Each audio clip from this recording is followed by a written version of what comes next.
What's going on, everybody? Welcome back to the channel. Welcome back to State 48 Turtle and Tortoise. I am Hayden, and today we are talking about the tortoises, the albino sulcata tortoises. We're talking about Champ, who won't leave me alone for this video, but we're talking about something that's, that all of us that have sulcatas have to deal with. But I want to talk about a problem I run into constantly, and that is the tortoises burrowing.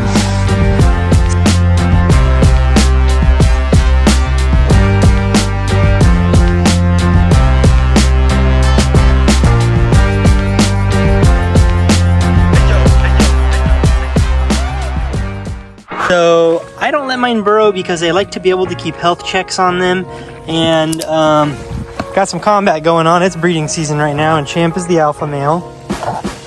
So got to keep an eye out for that. But the tortoise is burrowing. It's not my favorite thing in the world. I don't enjoy it, especially for my albino sulcatas, because I like to be able to keep tabs and health checks on them. And when they're down in a burrow, I can't do that. Basically, the example of that is this tortoise over here. So I'm going to come show you guys this tortoise, which I might not be able to find because she lives in a super deep burrow. That, if we're lucky, maybe we'll see her at the top of the burrow. But she's just a normal sulcata, big female, 29-year-old female sulcata. She turns 30 next year. And she had a huge burrow. You're going to see my shadows today because the sun's going down. She had a big burrow right here that was going directly under the path of the fence, so we pumped it completely full of concrete. That burrow was going to be causing a problem in the future. What we did over here is she decided to start a new burrow right here, which unfortunately I wish I could have got rid of this mound of dirt before she did that, but we didn't. But anywho, this burrow, I don't know if we can see her or not. Maybe you guys will be able to tell me. I can't see her there. This burrow goes an easy 12 feet that way maybe, and this is Sammy, the African sulcata tortoise. She lives in there. I don't have a problem with her living in there. She's an old tortoise. She's a normal. She's not albino. She just kind of does her own thing and lives like a wild tortoise, and I love that for her. My albino sulcatas, my breeding groups, I feel like I have to keep better eye on them. I have to do more health checkups on them. And honestly, they probably could live in the burrows and be plenty fine, plenty safe. It just makes me nervous a little bit, right? So I choose to not let them burrow. One way I do that, as you guys can tell, is this is a perfect example. This burrow started back here, then I collapsed it, and I kept collapsing it. They'd start again, keep collapsing. And so that's about 12 feet long there. Got another one here, got another one here, got one down in there. And what do I do to prevent this? Well, I used to bury them back in every single day. Got to be a lot of work. My solution, and I think this might work good for you guys, is this. That's a burrow. It only goes to about past my toes. I fill it with water. You got a tortoise you can't get out of a hole? Let me show you what we do. We get the good old-fashioned hose on a trickle, put it at the top of the burrow, and this is my solution to getting the tortoises out of the hole. I'm gonna disclaimer. Never do this if there's more than one tortoise in the burrow. Never, ever, ever. If you got one tortoise in the burrow, it's okay. I know there's only one tortoise in the burrow because this female digs here every single day. But we slowly raise the water level to where she comes out, creates a nice mud puddle, like there, like here, to where they can't dig. This, and you're gonna see shadows galore, I'm sorry. This solves my problem. I'm gonna probably put a little bit of this dirt back in here, but I'll fill it with water and they'll have a nice full water puddle here to drink water, stay hydrated. Puddle there to drink water, to stay hydrated. Puddle over there. And it's the circle of life. When it starts to cool down here in a month ago, no, I'm just kidding. We're in the middle of October and it still hasn't cooled down. Then they won't be digging because they're gonna have their winter digs over here, which are due for a very deep cleaning. Got to get all this dirt and crap out of here.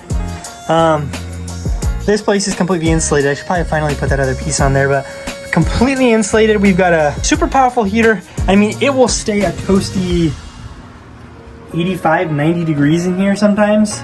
So it's super nice. I thoroughly enjoy this.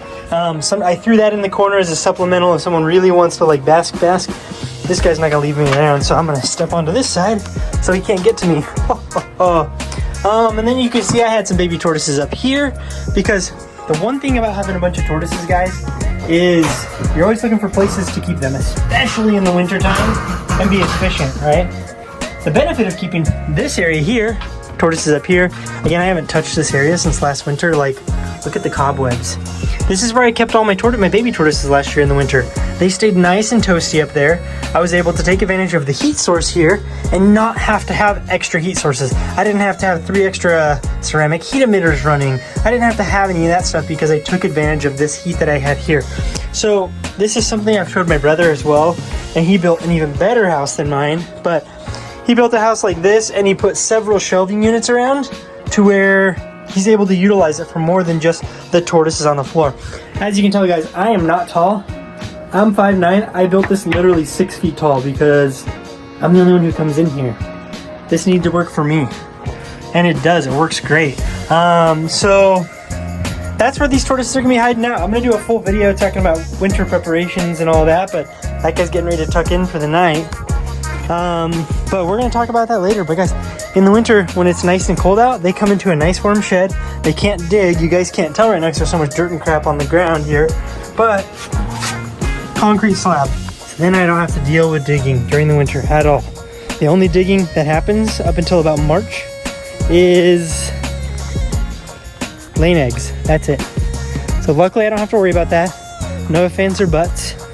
And we're back over here, and look, that hole is starting to fill up with water. Oh, sorry, the sunlight's bad, but it's starting to fill up with water, and she's working her way out.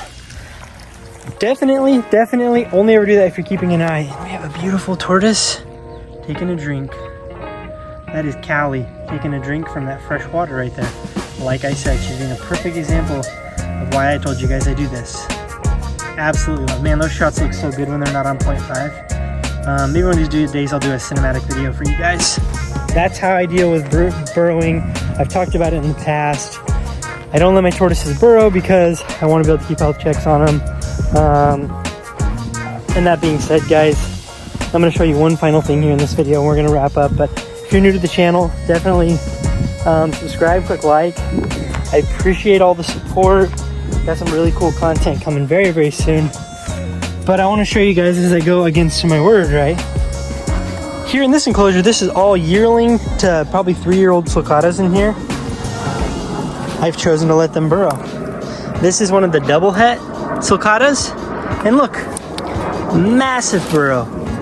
That burrow down there goes probably 5 feet that way. Although I will tell you, I was planning on pulling these guys to put them in with the big sulcatas.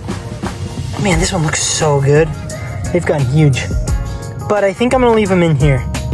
I was gonna pull them and have them hang out with the big tortoises this winter, but I don't know if I can see myself doing it. But anywho, beautiful tortoise, beautiful, beautiful tortoise. I mean, look at the quantity of dirt they've moved. I don't know if this gives it justice, but I've also got a couple over there. Those are some rescues. They've got a burrow under the shed. And honestly, this winter I may just leave them there because that slab is gonna be nice and warm from the inside of this house being warm. And then I've got a couple other tortoises over here that we may pull that have super deep burrows under here. And the reason I did that was it solved one of the headaches I had. Little tortoises, they've got small burrows. I'm not as worried about them getting stuck down in those burrows. I can keep closer eye on them. I can see the edge of the burrow. But that's what I do, guys. I do let some burrow, I let some not burrow, most of them not burrow, basically my adult groups over here. But guys, that's all I've got for you. I'm a hypocrite to my own word about not letting them burrow, but you know, you got to do what fits you. And I love sulcata tortoises. A lot of people hate them. I love them, and sometimes it's a love-hate. They drive me crazy, but I love Jules. She's my crown jewel. Oh, wish I could show you her eyes. Look at how pink and beautiful those things are.